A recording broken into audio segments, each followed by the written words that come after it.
20 years for the practice of medicine. They've taught me now to practice law. The Quebec Law Society has convicted me of practice of law when I wasn't even in Quebec, at the prompting of Health Canada officials, by the way. Health Canada officials disliked dealing with me so much that they complained to the Law Society of Quebec, and in a kangaroo court in Longueuil, I was convicted in absence of practicing law when I never stepped foot in a court in Quebec. And it was because of Health Canada complaints. Health Canada has become a nation unto its own.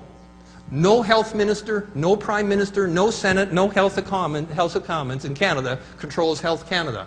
It is a criminal gang, totally out of control. And I'll give you some examples.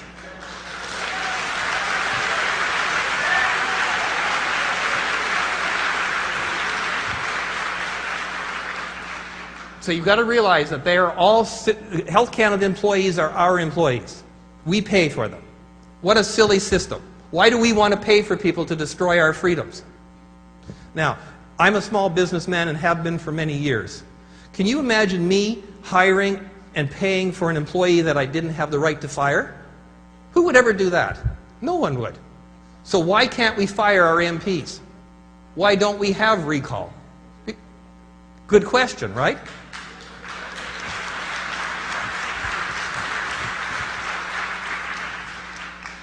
So the federal government is a corporation no different than IBM, GM, or any other corporations. All corporations are artificial persons and were created by us human beings by some specific legal instrument that limits their authority and specifies their obligation. This is supposed to be their rule book. They ignore it. No corporation can or should claim to be equal or greater than any sovereign spiritual human being. It's a very simple concept.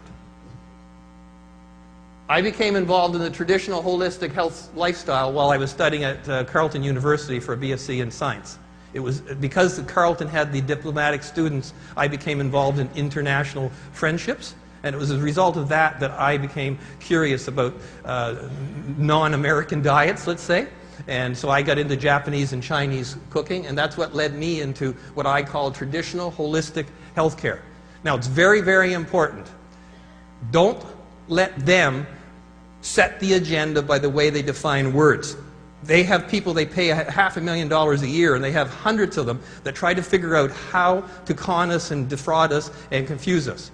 So the word natural health product is a killer to us, literally and figuratively, okay? No one should ever use natural health product. What they're talking about is they're talking about traditional holistic health care, which is the primary healthcare system of the globe and has been since the beginnings of man.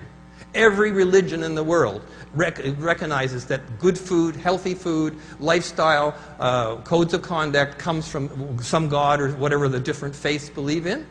So the concept, you must not, every time anybody uses the word natural health product, say, no, no, you're talking about traditional holistic healthcare, and I have a right to have that. I should be able to go down to my hospital. When I go to my hospital with my funds, I should be able to ask for a naturopath. And they should be able to in Quebec. Do you know in Quebec, they don't even let a naturopath call themselves a doctor? How much the big pharma has manipulated the laws in Quebec? Were you aware of that? So they have very carefully, I call it the onion principle. Everyone knows that one flimsy skin of a young onion has no substance, but if you take enough skins and put them together, it appears to have substance. But you and I have to join together in the freedom model that I'm describing to you today, and we become the freedom mallet.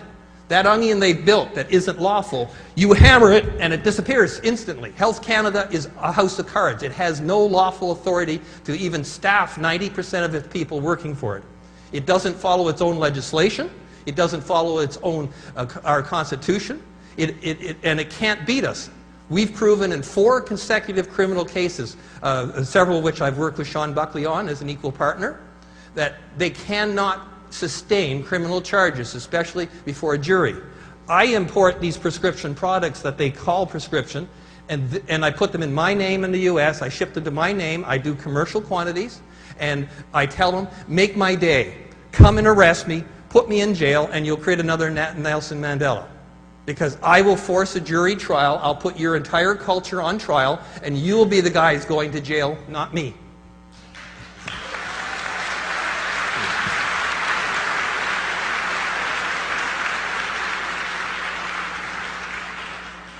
I was very fortunate. God has been kind to me because my father was a senior government mandarin. He had a doctorate degree in public administration, ironically, in '52. So I was raised in the power circles. Most good revolutions happen from people that understand or were raised on the inside. So I know the government. I know the culture. I had a 7-year career, a very successful one. I left it because of the corruption and the nonsense within the career. Because I even then believed that I was acting as a trustee for the people when I was working as a public servant. They didn't share my view. Something else is, in our criminal challenges, we were told by lawyers in 2003 that we couldn't put the white coats on trial in front of a judge or jury and win because the judge and jury would assume that they were right and we were wrong. So the few of us that were at that meeting with 3 or 4 lawyers protested that and said, we have to figure out a way to put the white coats on trial because they are the #1 killer in society and I can prove it. And I'm very good at research, I'm very good at detail. That led to a best-selling book that I co-authored with Dr. Carolyn Dean, who's an MD and an ND, called Death by Modern Medicine. In it, we proved that there were 783,000 recorded deaths in the States that weren't being reported, and that the preventable medical risks are the #1 killer in North America by far. You're talking about 2,000 people a day, equivalent to 7 jumbo jets crashing full of people that is preventable because highly regulated profession, medical doctors, pharmacists, nurses, in heavily regulated facilities, pharmacies, and hospitals, with heavily regulated products, prescription drugs, doesn't work. So why would we think the federal government is competent at anything? They can't regulate what they're supposed to regulate, which is harm and damage to people with the main leading cause of death. But they don't want us there because we can compete with those industries successfully. Whoops. So you have both the French, my table's in the back corner over there, you have both French and English of all my literature for the first time. So you have so there's Dr. Carolyn Dean, there's our book. It won a US award that I went to Washington in 2006 as the best independently published health book of the year. I do have one of the sponsors of this committee, of this group today, has contacted me some time ago and is interested in putting it into French and publishing it and selling it. So I expect that to happen shortly, so watch for his promotions on the book in French. I published Health Freedom newspaper as well, and you'll see a picture of it. So there's a French and English subscription to the newspaper. It comes out 4 times a year, and it'll keep you on the leading edge of our battles for freedom, both legally, politically, and science-wise. We're attacking it all 3 ways. I've attended different events in Bonn, Germany, and other places. I'd actually done 5, I think, but anyway. There's Dr. Carolyn Dean, there's our book, there's a number of books she's written. There's an example from our archives. You can see Dr. Colin Carey was working with our group when we were fighting it in committee. We've been very blessed. Dr. Colin Carey, who's a chiropractor who we know very well, is now the parliamentary secretary for the Minister of Health in Ottawa. I've met with him 3 times in the last month and a half and 7 times since March. And I don't support the conservative position on C6 and the new C10, by the way, which is being introduced shortly, which is the rebirth of C51. So it's going to be called C10, and they have it ready to go next week. I'll talk about that a little later in this discussion. But I do have to give the conservatives credit. In the last 4 months, the conservatives have been the most proactive of any government in history with me on being prepared to investigate individual cases, case by case, of allegations of misconduct of Health Canada. One of the people we've taken to him, how many people here have heard about the Dr. Eldon Dahl naturopath incident in Calgary? Show of hands, who has heard of it? No one? Okay, this is unbelievable. On January 15th of this year, Dr. Eldon Dahl, who's a manufacturer and naturopath, he doesn't practice, he only supplies to other naturopaths.